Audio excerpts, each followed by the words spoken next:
नमस्कार, मनातल्या कथा चॅनलवर आपलं स्वागत आहे.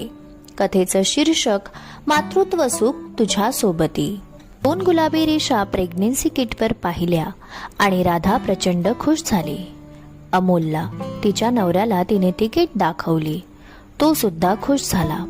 त्याने तिला उचलून घेतलं आणि गोल गोल फिरवू लागला. तब्बल 5 वर्ष वाट पाहिली होती ह्या दिवसासाठी.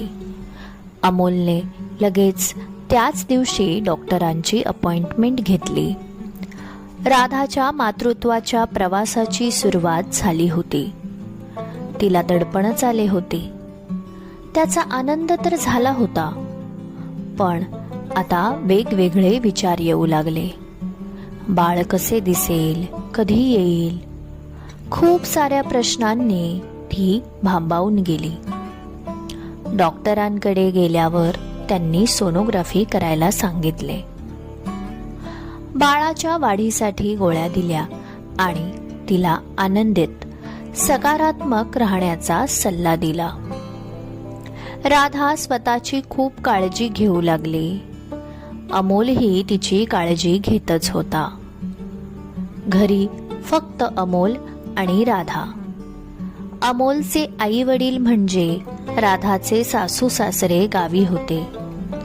सासऱ्यांच्या आजारपणामुळे इथे यायला त्यांना जमणार नव्हते. पण ही बातमी ऐकल्यापासून ते दोघेही प्रचंड खुश होते.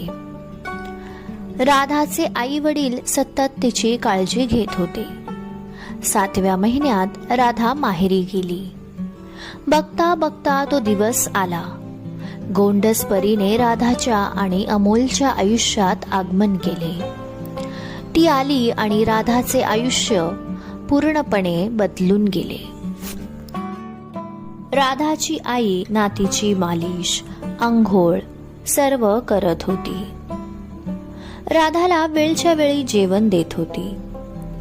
डॉक्टरांनी सांगितल्याप्रमाणे 2-2 तासाला दूध पाजणे चालूच होते.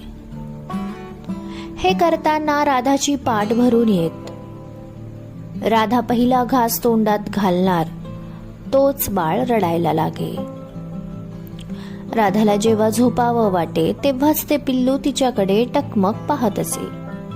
तिचे हे गोड क्षण, तिचं हास्य, इवल्याशा हातापायांची हालचाल सगळंच राधा कॅमेऱ्यात कैद करू लागले. थकवा प्रचंड येत होता, पण ते सुख विलक्षण होते. बघता बघता 2 महिने झाले.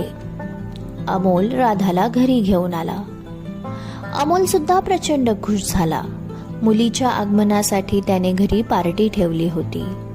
जवळच्या मित्रांना, नातेवाईकांना बोलावले होते. अमोलचे आई वडीलही नातीला बघायला आले होते. 2 दिवस राहिले आणि पुन्हा गेले. आता आईकडे राधाला काही करावे लागत नव्हते, पण आता इथे डोळ्यात तेल घालून लेकीची काळजी घ्यावी लागत असे. राधा तिच्या परीने प्रयत्न करू लागली. अमोलही त्याला जमेल तसे मदत करतच होता. राधा थोड्या दिवसाने डिप्रेशनमध्ये गेली. खूप शांत राहू लागली. तिची चिडचिड होत होती. डोकं बधीर होत होतं. अमोलला आता कल्पना आली. डॉक्टरांनी ह्या बाबतीत आधीच कल्पना दिली होती. राधाला शारीरिक आणि मानसिक त्रास होऊ नये म्हणून तो काळजी घेऊ लागला. राधा जेव्हा आराम करत असे तेव्हा तो मुलीला घेऊन बसत असे.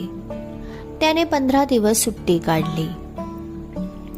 आता राधा हळूहळू पहिल्यासारखी आनंदित राहू लागली आणि मातृत्वाचा सोहळा पुन्हा अनुभवू लागली. कुछ पाने के लिए कुछ खोना पड़ता है.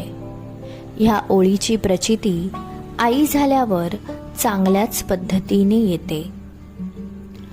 आई होणार ही चाहूल लागल्यापासून ते बाळ होईपर्यंतचा काळ हा खरंच अमूल्य असतो.